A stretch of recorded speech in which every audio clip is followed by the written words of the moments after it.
When the young prince first arrived at the monastery, his heart was ablaze with ambition. His eyes darted around the quiet temple grounds, confused by the stillness, unsettled by the calm. He had grown up in a palace where every command was obeyed at once, where his slightest wish was someone's urgent task. In the world, he knew, speed meant power, and power was everything. But here, in the monk's world, nothing hurried. The wind whispered instead of howled. The leaves fell one by one, and silence ruled. The prince could not understand this pace. It felt alien, inefficient, even foolish. He wanted results, answers, and progress. What he didn't yet understand was that impatience, the very trait that had brought him to the monastery in search of faster enlightenment, was the same thing holding him back from true wisdom. The monk, aged and slow in movement but sharp as lightning in thought, simply watched the prince fidget, pace, and question everything. He didn't scold him. He didn't instruct him. He just smiled in silence. That smile, the prince didn't know whether to be comforted or enraged by it. Days passed. The prince demanded teachings, secrets, and spiritual shortcuts. The monk offered chores, long walks in silence, and the tending of a small garden. The prince saw no logic in it. He believed he was wasting time. And so, as many do in modern life too, he sought stimulation over substance, motion over meaning. What he failed to grasp was that his impatience was clouding his mind, trapping him in a loop of noise and ego that no amount of rushing could escape. Impatience is seductive. It makes you believe that faster is better, that now is the only time that matters. But what it actually does is create a fog over the present moment, obscuring clarity, blurring truth, and replacing understanding with frustration. The prince didn't know this yet, but his need for immediate outcomes was actually robbing him of the very growth he sought. The monk understood something deeper, that wisdom does not arrive with a bang, but with a whisper. It comes when the mind is still, not when it is scrambling. It flows into the person who waits, observes, absorbs. The restless prince was like a cup already full of muddy water. He kept pouring more in, hoping for clarity, not realizing he had to first let the mud settle. On the seventh day, after a particularly long silence, the prince broke. "Why won't you teach me?" he shouted. "Why do you waste my time with tasks and silence?" The monk looked up from his broom and said softly, "Because your cup is too full, and you keep shaking it." The prince was taken aback. "What does that mean?" he asked. The monk motioned to a small pond nearby. "Look into the water," he said. The prince did. "What do you see?" The monk asked. "Nothing. It's just rippling." The monk threw in a small pebble. "Now what do you see?" "Even more ripples." The prince replied. "Exactly," the monk said. "Your mind is the water. Your impatience is the ripples. No reflection, no truth. No clarity can come through until it becomes still. Wisdom lives in that stillness, not in your rush." That moment changed everything. The prince didn't fully understand it yet, but something shifted. He realized that his entire life had been a sprint toward goals, approval, victory, and control. But in his sprint, he had missed so much. He had never heard the full song of the wind, never listened to the silence between words, never paused long enough to let truth find him instead of chasing it down. The monk had been teaching him all along, just not in the way the prince expected. And that was the first true lesson, that impatience blinds you to lessons happening in the present moment. As days turned into weeks, the prince began to slow down, not because he had no choice, but because he started to see. He saw how his thoughts were like wild horses, beautiful, but needing taming. He noticed how his own restlessness was the very thing that created frustration, not the world around him. And most importantly, He began to value the space between moments, the time between questions and answers. It was in that space that understanding quietly crept in. The modern world, much like the prince's upbringing, tells us to be fast. Faster than the competition. Faster than yesterday. We check our phones 100 times a day because silence feels uncomfortable. We want instant success, instant love, instant peace. But the truth is, the most important things in life can't be rushed. A tree does not bear fruit overnight. A relationship doesn't deepen in a day. A strong character isn't built in a single victory. It is formed through repeated trials, through waiting, enduring, learning, and wisdom. That elusive light we all seek only visits the quiet mind. The impatient soul may win battles, but the patient one wins understanding. The monk knew that if he had given the prince what he asked for right away, answers, techniques, spiritual teachings, they would have gone to waste. They would have been absorbed by an ego not ready to listen. Impatience would have twisted the truth, bent the wisdom, and turned it into another tool for speed and control. Instead, the monk gave him what he needed: stillness, routine, nature, and time. Through that, the prince began to shed his layers of urgency and discover something deeper: the value of the moment he was in. Eventually, the prince stopped asking when. He stopped demanding progress. And that's when it happened. Insight began to arrive on its own. He saw how the same seed he planted weeks ago now had a tiny sprout. Not because he rushed it, but because he let it grow. He realized that he, too, was growing, not by force but by surrender. The prince finally understood that impatience is not a flaw in time. It is a flaw in perception. The world isn't too slow. We are too rushed. The monk never said, "Be patient." He lived it. He embodied it. And in doing so, he gave the prince the most profound lesson of all: that wisdom, like peace, is not something you chase. It is something you uncover when you stop running. When the restless prince became still, he saw not only the world with new eyes, he saw himself. And in that reflection, undisturbed and finally clear, he met the teacher he had been looking for all along. Not the monk, but the patient version of himself. And that is why impatience is the enemy of wisdom. Because it doesn't just keep us from answers, it keeps us from ourselves. The monk handed the prince a heavy bucket filled with water and asked him to carry it up the steep hill behind the temple. The prince, confused but obedient, gripped the wooden handle and began his ascent. The path was rocky and uneven, the sun unrelenting. As he climbed, frustration built in his chest. Why this task? What does it teach me? He thought.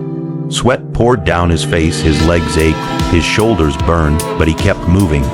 Halfway up, he nearly stumbled. His thoughts turned sour. I am royalty. What does carrying water teach me about wisdom? But something inside told him to keep going. He reached the top, breathing heavily, arms trembling. The monk, who had climbed with him in silence, simply nodded and said, "Again tomorrow." This ritual repeated for weeks. At first, the prince hated every moment, but something strange began to happen. His body grew stronger. His hands, once soft from palace life, grew calloused. His breath became steady. His balance improved. The path that once seemed impossible now felt manageable. The task didn't get easier. The prince got stronger. And that was the point. Endurance isn't just about bearing pain. It's about transforming under pressure. It's about how a person meets challenge, not with complaint, but with composure. The prince began to realize that strength is not a gift. It's something earned, something forged in repetition and trial. The monk never once praised him or commented on his progress, but his silence spoke volumes. It told the prince that validation was not the goal. Inner strength was, the kind of strength no one sees but everyone feels. In the world the prince came from, Strength was measured in muscles, armies, gold, and titles. But here, strength was different. It was quiet. It didn't shout. It endured. It wasn't about dominating others. It was about mastering self. Each step up the hill was no longer a punishment. It was a proving ground. A place where the prince left behind the boy who sought comfort and became a man who could carry weight not just physical, but emotional, spiritual, mental. Endurance builds a kind of inner strength that cannot be taken away. It teaches patience through pain, character through challenge, and confidence through consistent struggle. The prince came to understand that anyone can look strong when life is easy. But true strength is revealed in hardship, when everything in you says stop, but something deeper says go on. That's the moment where growth begins. There were mornings when the rain poured and the wind howled through the temple walls. Still, the monk waited at the base of the hill with a full bucket. No excuses, no complaints, just the same task. The prince would grit his teeth and begin the climb. And every day, as he lifted that burden, he was lifting something else too: his will, his discipline, his focus. Endurance made him realize that strength is not in the body. It is in the decision to keep going. Again and again and again, people often search for quick strength. Gym programs promising overnight transformation. Courses promising success in 30 days. But nothing of real value ever comes quickly. A diamond forms under pressure over time. A mighty oak grows from a small acorn over decades. The same is true of the human spirit. It needs challenge to expand. It needs time to grow. The prince learned this firsthand. The more he endured, the less he feared. The stronger he became, the quieter he grew. And in that silence, he found something he never had in the palace: respect for himself. Endurance also humbled him. At first, he saw the bucket as beneath him, but the hill didn't care about his title. The weight didn't lighten because he was a prince. The wind didn't pause for his comfort. Nature treated him like any other. And in that equality, he found humility. He realized that we all carry our own buckets, burdens, pain, struggles, and that no one is exempt. The monk carried his too in different ways. Everyone does. Strength isn't about escaping burden. It's about learning to carry it with grace. One morning, the monk joined him in the climb, both of them holding heavy buckets. They didn't speak. They just walked side by side. At the top, they sat quietly, watching the sun rise over the valley. The monk finally spoke. Strength is not how hard you hit. It's how much you can carry and still keep your heart soft. The prince nodded, understanding now what he never did before. Endurance wasn't hardening him. It was refining him. It wasn't about toughness for its own sake. It was about resilience with purpose. Endurance also revealed the value of consistency. There was no magic moment when the prince suddenly became strong. It happened slowly, invisibly, day by day. That's the lesson so many people miss. They wait for some explosion of change, some sudden shift. But true transformation is a quiet process. It doesn't shout. It shows up in small moments: the decision to rise again, the choice to climb again, the ability to persist when no one is watching. That's the power of endurance. The prince found that his mind, once scattered and impulsive, became focused. The act of carrying, climbing, breathing, it all became a kind of moving meditation. His thoughts cleared. He found answers not through lecture, but through effort. The struggle was the teacher. The burden was the lesson. And the climb was the classroom. Over time, others in the monastery began to notice the prince. Not because he spoke louder, but because he moved differently, with calm, with strength, with presence. They saw a young man who could face challenge without complaint, who could serve without ego, who could endure without breaking. And that kind of strength, the quiet, steady kind, is rare. It earns respect not because it demands it, but because it embodies it. When the prince eventually returned to his kingdom, he was no longer the same restless youth. He was grounded, focused, unshaken by minor storms. He made better decisions, treated people with more empathy, and led with calm resolve. His people wondered what had changed him. They didn't see the hill, they didn't see the bucket, but they felt the strength that came from it. That is the gift of endurance. It doesn't just make you stronger, it transforms who you are at your core. It teaches you that real power is not in avoiding pain, but in walking through it. That every burden is an invitation, and every step forward, no matter how heavy, is a declaration that you will not be broken. That you are stronger than your doubt, your fear, and your past. And that, like the prince, you can climb any hill not because the weight gets lighter, but because you become stronger. And strength built in silence over time through endurance sees the kind that lasts forever. The prince had traveled far to find answers. He had read books, studied under scholars, listened to warriors and kings. Yet something always felt missing. His mind was sharp, his sword even sharper, but his soul felt restless. There was a noise inside him that never stopped, a constant need to act, to chase, to conquer. When he finally arrived at the quiet monastery tucked deep into the hills, he expected more teachings, more lectures, more strategies for power and control. What he found instead was silence, a silence so deep it made his thoughts louder, his impatience sharper, his ego more apparent. The monk who greeted him offered no profound greetings, no fancy rituals, just a gentle nod and a gesture toward the temple courtyard. Days went by with no instructions. The prince wandered the grounds, unsure of what to do. He saw monks sitting in stillness, sweeping leaves, pouring tea, meditating under trees. No one rushed, no one shouted, no one tried to impress or command. The quiet unnerved him, it made him anxious. Back in the palace, silence was rare.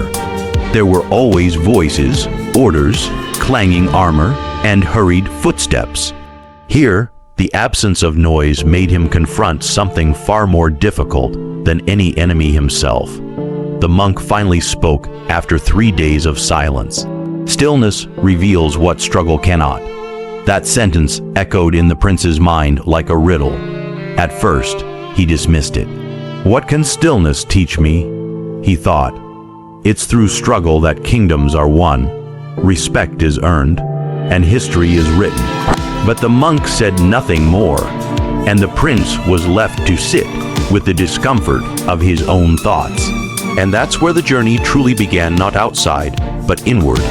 Every day, the monk invited the prince to sit with him by the pond. They didn't speak, they just observed the water, the wind, the birds. At first, the prince thought it pointless. His mind raced. He replayed old conversations, imagined battles, remembered insults, relived triumphs. His thoughts had no breaks, but slowly, something shifted. The more he sat, the quieter his mind became. The noise inside began to settle. The stories he kept telling himself, the need to prove, to impress, to act began to fade. In their place came something new, presence, a kind of awareness he had never known before. He began to notice the shimmer on the water, the way the wind played with the leaves, the rhythm of his own breath. He wasn't chasing anything, he was simply there. And in that presence, he began to hear truths that struggle had drowned out. Stillness doesn't give you answers in the way struggle does. It doesn't shout, it whispers. It doesn't reward with gold or applause. It offers clarity. In his quiet moments by the pond, the prince began to see himself more honestly. He saw how much of his drive came from fear. Fear of being forgotten, fear of seeming weak, fear of not being enough. He saw that his restlessness wasn't a mark of passion, but of insecurity. And he realized that no amount of external success could ever quiet an internal storm. That could only come through stillness. The monk once handed him a bowl and said, "Hold this water, don't move." The prince did as instructed. The surface was calm. Then the monk said, "Now walk, but keep the water from spilling." The prince began to move carefully. Every step made the water tremble. A few drops spilled. The monk smiled. "This bowl is your mind. The water is your attention. When you are still, everything is clear. But when you rush, your focus scatters." The prince understood. The lesson wasn't just about movement. It was about how clarity can only exist when there is calm. Struggle stirs the surface. Stillness shows the reflection. In life, we often chase solutions with force. When things go wrong, we push harder, speak louder, act faster. But the monk showed the prince that many problems are not solved by more effort, but by more awareness. Some truths cannot be discovered through effort. They emerge when we stop trying to control everything. The prince, once desperate to fix the world, realized he hadn't even learned to listen to himself. Stillness gave him that ear. It taught him to sit with discomfort without rushing to fix it, to observe emotions without being ruled by them, to let thoughts pass like clouds rather than grabbing onto each one. The more the prince practiced stillness, the more he changed. His decisions became wiser, not because he learned new strategies, but because he began to see more clearly. He noticed things others missed. He saw the motives behind words, the emotions behind silence, the beauty in ordinary moments. His mind, once like a crowded marketplace, became a quiet temple, and in that temple, wisdom found space to enter. Stillness also taught him humility. In stillness, you can't pretend. There's no one to impress, no battles to win. Just you, and that's where real growth happens. The prince began to let go of old identities. He no longer needed to be the best, the fastest, the strongest. He just needed to be present. And in presence, he found something far more valuable than victory: peace. Peace is not the absence of struggle. It is the presence of understanding. Stillness gave the prince that understanding. He saw that much of his pain had come not from the world, but from his resistance to it. His desire to change, fix, dominate. When he stopped resisting, he saw the world more clearly. He saw that life, like the pond, will always have ripples. But you don't have to jump into every wave. Sometimes the wisest thing you can do is be still and let the water settle on its own. The monk once said, "The world will try to move you, but when your roots are deep, the winds will pass and you will remain." The prince understood now. Stillness wasn't weakness. It was strength. The kind of strength that doesn't break when things go wrong. The kind that doesn't panic under pressure. The kind that leads not by control, but by calm. Years later, when the prince returned to his kingdom, he brought that stillness with him. In meetings, he listened more and spoke less. In conflict, he remained grounded. His people felt safe not because he ruled with fear, but because he led with peace. And that peace came from within. It came from the hours spent by the pond, from the silence he once hated, from the stillness he once feared. That was the monk's final gift. Not a lesson in war or wealth, but in wisdom born from silence. The prince had struggled his whole life to find meaning, power, identity. But what he really needed was space. To sit, to see, to be. Stillness gave him that. And in doing so, it revealed what struggle never could.